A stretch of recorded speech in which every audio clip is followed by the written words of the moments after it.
Hello everyone, how are you doing? This is MD Tech here with another quick tutorial. In today's tutorial, I'm going to show you guys how to delete cookies and other site data automatically when Firefox is closed. So this should hopefully be a pretty straightforward process here, guys. And without further ado, let's go ahead and jump right into it. So all you have to do is select the menu icon up in the top right. Just go ahead and left click on that.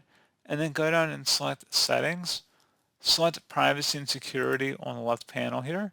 And then on the right side, you want to scroll down and underneath Cookies and Site Data, you want to go check mark where it says Delete Cookies and Site Data when Firefox is closed.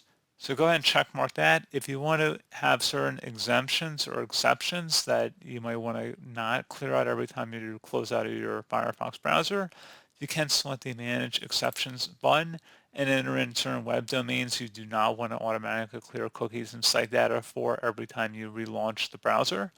So pretty straightforward process, guys. I do hope I was able to help you out, and I do look forward to catching you all in the next tutorial. Goodbye.